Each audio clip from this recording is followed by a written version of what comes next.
Okay, नया दिन, नई व्लॉग और नई शुरुआत में सभी फॉलोअर्स एंड वेल विशेस को स्वागत। तो आज थोड़ा हिंदी में बात कर रहा हूँ मैं। मेरा हिंदी उतना अच्छा नहीं है, फिर भी कोशिश कर रहा हूँ। आज मेरा बड़ा भैया, मेरा आदरणीय गुरु भी है, मेरा भैया भी है, उनके साथ बैठ के मौसम भी थोड़ा ठंडा है, कोहरा लगा हुआ है, चाय का चुस्का रहता हुए आज का हम लोगों का थोड़ा पॉडकास्ट होने जा रहा है ना। एक कालिम्पोंग का समाज सेवी के साथ बुजुर्ग है वो, और पॉडकास्ट होगा टोटली हिंदी में। और आज का पॉडकास्ट का जो है होस्ट, वो आज का होस्ट रहेगा मेरा आदरणीय भैया महेश जी। तो आप लोग जुड़े रहिए हम लोगों के साथ, मिलते हैं स्टूडियो में जाके। Thank you. नमस्कार, मैं महेश गुप्ता। आज यहाँ हम सभी लोगों के लिए बहुत ही खुशी की बात है कि हमारे व्लॉगर फीफी द प्रिंसेस के नाम से प्रचलित है, उन्होंने विशेष आग्रह किया कि आज एक ऐसे व्यक्ति से परिचय कराए जो अपने आप में यह देश को लेकर एवं हमारी सामाजिक धारणा, सांस्कृतिक अवधारणा एवं राष्ट्रीयता के ऊपर अपने आप को समर्पित कर देने वाले ऐसे व्यक्तित्व जो केवल कालिम्पोंग नगर के न होकर ये पहाड़ी क्षेत्र में ही प्रचलित है।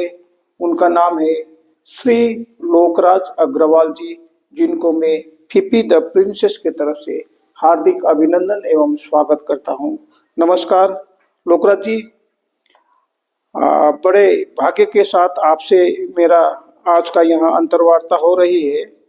तो सबसे पहले आपसे एक ही प्रश्न पूछूंगा कि आपका प्रारंभिक जीवन कैसा रहा? मेरा जन्म कालिम्पोंग में हुआ है। मेरे पिताजी सप्ताह में 5 दिन हाट करते थे। इसका मतलब आर्थिक स्थिति से दुर्बल परिवार था। मैं ज्येष्ठ पुत्र था। मेरी 4 बहनें 3 भाई थे। तो ज्येष्ठ पुत्र के नाते मेरा जीवन दायित्वपूर्ण था, कठोर था, संघर्षपूर्ण था। तो वैसे भी आज लोकराज अग्रवाल मतलब हमारे दुर्गम क्षेत्र में हम जाते हैं, हर एक गांव में, हर एक खंड में, हर एक पंचायत स्तर तक लोकराज अग्रवाल को परिचय के मोहताज नहीं। तो आज आप यहाँ तक पहुंचे, यह निश्चित रूप से ही आपका विद्यार्थी जीवन स्वर्णमय होगी। अत्यधिक विद्या प्राप्त करके आप यहाँ तक पहुंचे होंगे। तो कृपया अपनी विद्यार्थी काल के विषय में भी 2-4 शब्द हमें रखें। मैं पढ़ने में बहुत दुर्बल था। मैं घर में होमवर्क नहीं कर पाता था। पिताजी को सहायता करना पड़ता था। कैसे कैसे करके मैं 7 क्लास तक पहुंचा। पिताजी तो 5 क्लास से ही स्कूल छोड़ने का बोल रहे थे, लेकिन 7 क्लास पहुंचा तो फिर पिताजी बीमार हो गए। तो 7 क्लास पास करके मैं 8 में गया तो मैं स्कूल छोड़ दिया और पिताजी के धंधे में लग गया। और गांव-गांव में हमारा बिजनेस था, वहाँ पैदल जाना होता था। मैं झोले में थोड़ा-थोड़ा कपड़ा लेकर के, अपने स्कूल की एक किताब लेकर के मैं 20-25 किलोमीटर जाकर के व्यवसाय करता था। तो जैसे कि आप बोलते हैं कि मैं 7-8 क्लास केवल उतना ही पढ़ा हूँ, परंतु आपका बहुत सारे भाषण, बौद्धिक यहाँ पर पुराने होती है, वो वेद की ज्ञान, ये सारे चीज आपने अपनी कठिन परिश्रम से अर्जित की यहाँ ज्ञात होती है। तो सामाजिक स्तर पर अपने आप को प्रस्तुत करने का विचार आपके पास कैसे आया? मैं जब बच्चा था तो मेरे यहाँ एक पत्रिका आती थी बालक बोल करके, मैं उस पत्रिका को पढ़ता था। उसमें 1947 का देशभक्ति का आंदोलन, हिंदू समाज की छूत का विषय, गरीबी अमीरी, वे विषय उसमें रहता था। मैं ज्यादा समझता नहीं था, लेकिन मैं पढ़ता था तो वो विचार मेरे मन में आता था। मैं कभी सोचता था कि 15 अगस्त में सरकारी उत्सव क्यों होता है, हमारे घर में हलवा बना के भी खाना चाहिए, हमारे घर में दीपक भी बनाना जलाना चाहिए। ये मेरे मन में वो पत्रिका पढ़ने से आता था। दूसरा, मैं देखता था शिवाजी का चित्र में भगवा ध्वज है और हमारे देश ध्वज तिरंगा है, ये अदला बदली कब हो गया, कैसे हो गया, ये प्रश्न मेरे मन में आता था। दूसरा, मैं दुर्बल परिवार का होने के कारण से मेरा समाज में इज्जत नहीं था। मैं किसी कार्यक्रम में जाता तो मेरे को लोग अपने पास बैठाना नहीं चाहते थे। ऐसा नेपाली में बोलते कोदे, गांव का आदमी, गरीब, अनपढ़, ऐसा मानते थे। लेकिन भगवान ने मेरे हाथ में एक ऐसी रेखा बनाई थी, तो मैं अनपढ़ होकर के भी एक बड़ी यूनिवर्सिटी से जुड़ गया। उसका नाम था राष्ट्रीय स्वयंसेवक संघ। सामाजिक कार्यकर्ता के रूप में आपने ख्याति अर्जित की। बहुत सारे आज के दिन में एनजीओज है, सामाजिक संस्थाएं हैं, परंतु आपके मन में केवल राष्ट्रीय स्वयंसेवक संघ ही क्यों? मैं भी बताया कि समाज में मेरा इज्जत नहीं था। जब मैं राष्ट्रीय स्वयंसेवक संघ में आया तो वहां पर मैं क्या देखा कि वहाँ अमीर और गरीब, पढ़ा लिखा, अनपढ़, इसका विभाजन नहीं है। संघ के बड़े बड़े अधिकारियों ने भी हमको प्यार दिया। मेरे को प्यार देने वाला मेरे माता पिता थे, दूसरे मंगलदास गुरुजी थे, उसके बाद मेरे को सब लात मारते थे। तो राष्ट्रीय स्वयंसेवक संघ में मेरा वो पत्रिका पढ़ने से जो प्रश्न पैदा होता था उसका उत्तर भी मेरे को मिला, क्योंकि भगवत ध्वज को खड़ा करके प्रार्थना होती थी।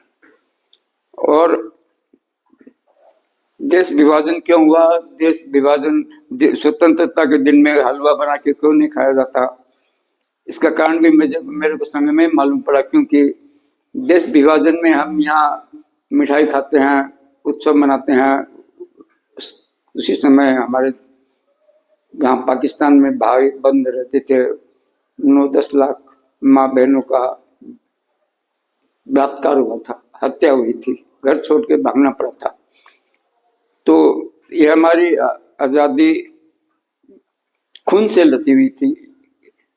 तो हम लोग मिठाई घर में क्यों नहीं बनाते, हम दीपक क्यों नहीं जलाते, इसका प्रश्न मेरे को संघ में आने के बाद, ज्ञान होने के बाद मिला। मेरा हाथ एक बार, स्कूल छोड़ने के बाद मेरा हाथ एक बहुत बूढ़े गुरुजी ने देखा ऐसा, तो पूछा कि कौन से क्लास में हो, तो मैं तो स्कूल छोड़ दिया।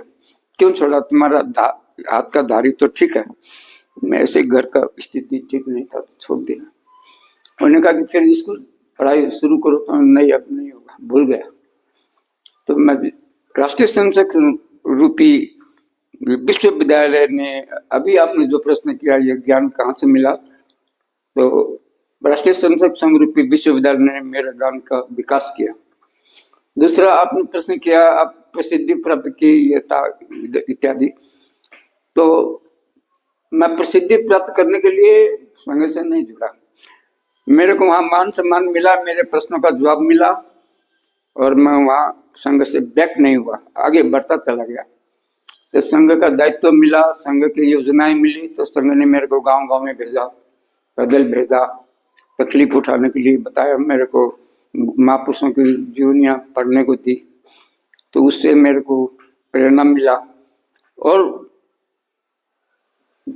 समाज का भविष्य बलवान करने वाला संगठन यही है, समाज की समस्या समाधान करने वाला संगठन यही है। ये मैं परम पूज्य डॉक्टर जी गुरु जी के भाषणों से, जीवनी से पढ़ करके मेरे को मन में ज्ञान हुआ। जैसे कि पहाड़ी क्षेत्र में जिस प्रकार का अभी स्थिति है, चाहे वो सामाजिक, सांस्कृतिक एवं राष्ट्र को लेकर, इसके लिए आपने वर्षों से यहाँ पर बहुत काम किया है, परंतु आज भी हमें लगता है आप अपना लक्ष्य प्राप्त नहीं कर पा रहे हैं। इसका बहुत सारा कारण हो सकता है। कृपया कुछ कारणों को लेकर एवं हमारे इन पहाड़ों में किस चीज की आज भी आवश्यकता है, जो कि हमारे देश के मुख्य धारा में, चाहे वो राजनीतिक दृष्टिकोण से बोले, धार्मिक एवं सांस्कृतिक दृष्टिकोण से जो जुड़ सके, यह आप किस नजरिए से देखते हैं? ये आपके जो सारे प्रश्न है, इसका एक ही जवाब है, वो है राष्ट्रीय स्वयंसेवक संघ। यहाँ जाति विभेद नहीं है, संप्रदाय विभेद नहीं है, अमीर गरीब का विभेद नहीं है। जो ज्यादा प्रसिद्धि प्राप्त करता है उसको ज्यादा सम्मान मिले, ऐसा भी नहीं है। एक ही साथ बैठ के खाना खाते हैं और मान सम्मान भी नहीं चाहते हैं, क्योंकि बड़े बड़े गुरुओं ने मान सम्मान नहीं चाहा। तो इसमें समय लगेगा। ये हमारा समाज महाभारत काल से ही बिगड़ गया था। मूछों की लड़ाई होती थी राजाओं में, जाति जाति की लड़ाई होती थी, उत्तर दक्षिण पूर्व पश्चिम की लड़ाई होती थी, संप्रदाय संप्रदाय की लड़ाई होती थी, सीधा तिलक लगाना और तिरछा तिलक लगाना की लड़ाई होती थी। एक समाज का व्यक्ति अपने घर में दूसरे को आने नहीं देता था, अछूत मानता था। हम कुत्ते को गोद में ले सकते हैं, लेकिन किसी अछूत के बच्चे को गोद में नहीं ले सकते। ऐसी स्थिति में परम पूजनीय डॉक्टर जी ने सारा जीवन लगा करके समाज की दुरुस्थिति को अध्ययन किया। अध्ययन करने से अभी मैं जो बात बोला वो सारा उनके आंखों के सामने आया। वीर भगत सिंह भी आगे नहीं बढ़ पाए, क्योंकि उनके कई साथी लोग सरकार को, अंग्रेजों को पोल छाड़ देते थे। हमारे राजनीतिक नेताओं में मुसलमानों को खुश करने के लिए होड़ चलती थी। तो ये इसका कारण क्या था? हिंदू समाज को बलवान बनाने का कोई प्रयास नहीं हुआ। बड़े बड़े गुरु हुए, वो संप्रदाय तक सीमित हो गए, उनका एक एक अपना अपना एक दायरा बन गया। उन्होंने बहुत राष्ट्र की चिंता की, लेकिन वो नहीं हो पाया, क्योंकि देश के लिए बिना स्वार्थ के माँ की सेवा करने वाला, बिना छुआछूत माने, बिना जातिपात माने, बिना मान सम्मान माने, बदले में कुछ नहीं चाहिए, ऐसा व्यक्ति देश को चाहिए। गीता में मैं करीब अंदाज से बोलता हूँ, करीब करीब 100 स्थानों पर भगवान कृष्ण ने लिखा है कि करके कुछ मांगना नहीं चाहिए। भगवान कृष्ण को भी कुछ नहीं मिला था। तो इस तरह का व्यक्ति हमारे धर्म वाले भी उत्पन्न नहीं कर पाए। वहाँ साधुओं का भी सम्मान होता है, पूजा होती है, वहां पर भी मान सम्मान का सवाल पैदा होता है। देश के लिए सब कुछ न्यौछावर करने वाला विचार विवेकानंद ने एक बार कहा था कि मेरे को खाली 12 व्यक्ति चाहिए, जो मैं अभी बोला हूँ ऐसे व्यक्ति मेरे को 12 चाहिए। वो छोटी उम्र में ही चले गए। उनके विचारों को लेकर के परम पूजनीय डॉक्टर जी ने राष्ट्रीय स्वयंसेवक संघ का शुरू किया, लेकिन ये बहुत कठिन था, क्योंकि ऐसा व्यक्ति कहाँ मिलेगा जिसको अपना जीवन देकर के कुछ नहीं चाहिए, ऐसा व्यक्ति कहाँ मिलेगा? तो डॉक्टर जी ने संघ के रूप में वह सब व्यक्ति निर्माण करने का काम शुरू किया। अब 100 साल हो गया, हम लोग जितना चाहते थे उतना सफल नहीं हुए, लेकिन हम सफल हुए हैं क्योंकि हम ऐसी स्थिति में आगे संसार का सबसे बड़ा संगठन राष्ट्रीय स्वयंसेवक संघ है, तो एक आशा की किरण है। लेकिन जब समाज में हम जाते हैं तो नेपाली में बोलते हैं घर गाड़ी बाड़ी बैंक बैलेंस तक सीमित है। लेकिन अभी ये खुशी के विषय ये है कि हम जो सोचते हैं, हम जो करते हैं, उसको लोगों ने सैद्धांतिक रूप से स्वीकार किया है। करना नहीं चाहते, राम जन्मना चाहिए लेकिन पड़ोसी के घर में, क्योंकि वन में जाने का फुर्सत नहीं है। ये अभी आज के समाज की स्थिति है। राष्ट्रीय स्वयंसेवक संघ ने सारा अध्ययन किया, दक्षिण पूर्व पश्चिम उत्तर दक्षिण, अमीर गरीब। तो एक भगवान की कृपा है कि 1 लाख रुपया तनख्वाह खाने वाला व्यक्ति आज काम नहीं करता। यहाँ हजारों गालियां खाकर अपमान सहकर अपने जेब का पैसा खर्चा करके खटने वाले लोग आज पैदा हो गए। ये संसार का सबसे बड़ा आश्चर्य हमको लगता है। मेरे को लगता है कि राष्ट्रीय स्वयंसेवक संघ एक पागल खाना है।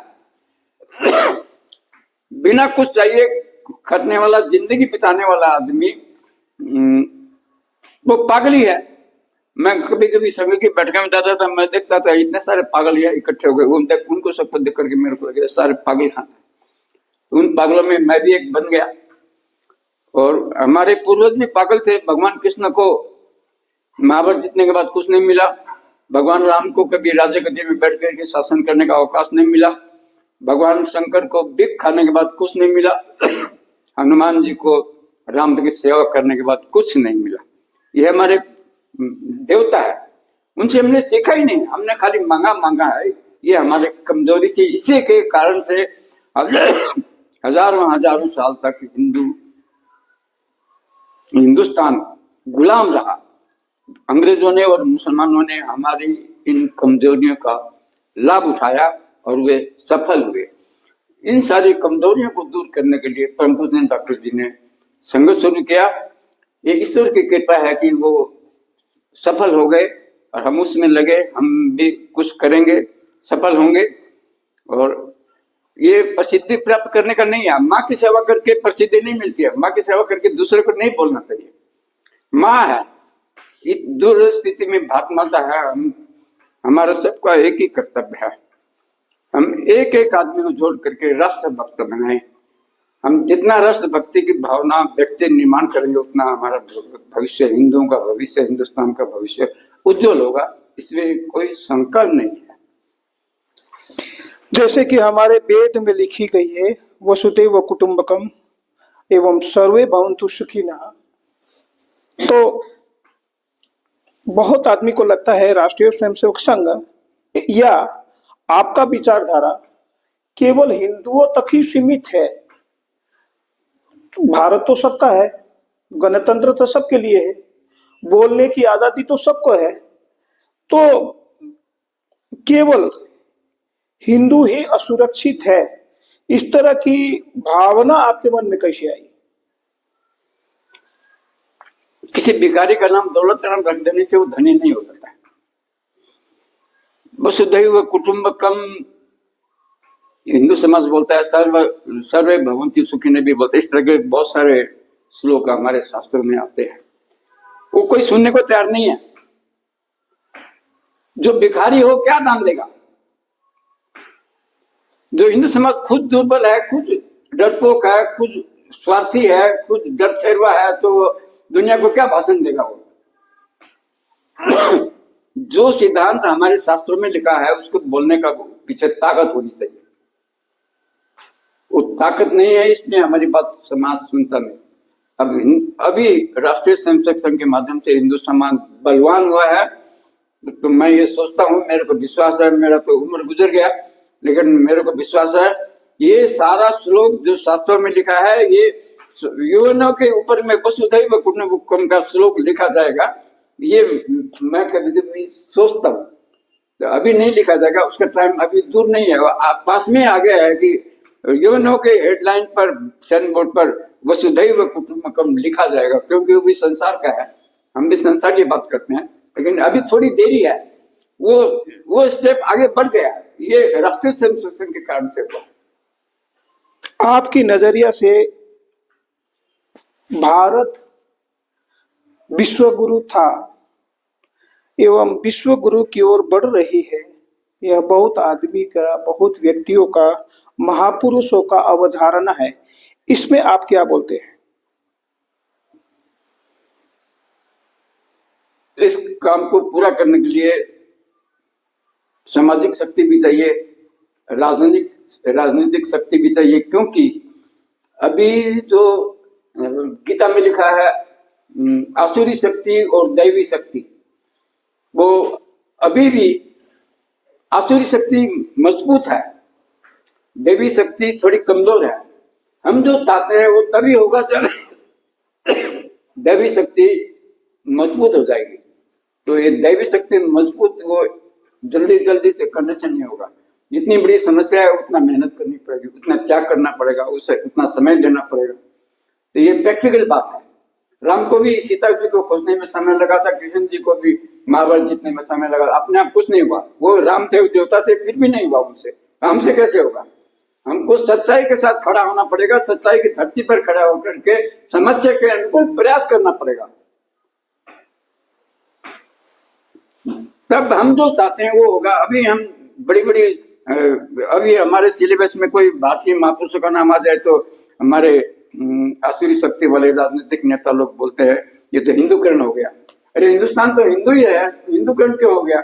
हमारे भारत के महापुरुषों को नेग्लेक्ट किया गया है, हमारे पीरों को नेग्लेक्ट किया गया है, पढ़ाया नहीं जाता। आक्रमणकारियों की गौरव गाथा होती है, वैसे ही फिल्म भी बनती है। एक कुतुब मीनार है, उसको पढ़ाया जाता है, कुतुब मीनार। हमारे राणा प्रताप का बनाया विजय स्तंभ, इसको कोई जानता ही नहीं, कोई ग्रेजुएट ही नहीं जानता। उनका दोष क्या है? हमारी शिक्षा में ये कमजोरी है, तो इसको लागू करने के लिए शैक्षणिक ताकत भी चाहिए, सामाजिक ताकत भी चाहिए, राजनीतिक ताकत भी चाहिए, तब होगा। ये कल्पना करने से नहीं होगा। जितनी समस्या है उतना मैं बोला कि प्रयास करना पड़ेगा। तो ये थी एक छोटी सी अंतर्वार्ता हमारे प्रिय एवं सामाजिक कार्यकर्ता कालिम्पोंग के एक प्रमुख श्री लोकराज अग्रवाल जी के साथ में मैं फिप्पी द प्रिंसेस की ओर से आपको यह छोटी सी अंतर्वार्ता पेश करता हूं। मैं अपनी तरफ से कुछ बोला और मैं विशेष रूप से आपको पसंद आएगी। और अंत में लोकराज जी एक दो शब्द आपको यहाँ पर रखने वाले। मेरे जीवन में ये पहली बार है कि ऐसा प्रश्न उत्तर और इस तरह से कोई कैमरा लेके बैठा सामने में, ये मेरे जीवन में पहली बार हुआ है। एक नंबर, मैंने ऐसे बड़े बड़े महापुरुषों को देखा है जो फटी हुई धोती और भूखे रह करके, टूटी हुई चप्पल लेकर के अपना जीवन गुजारा है।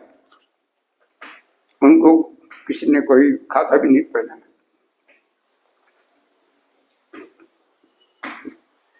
उसी में मैं भी हूँ।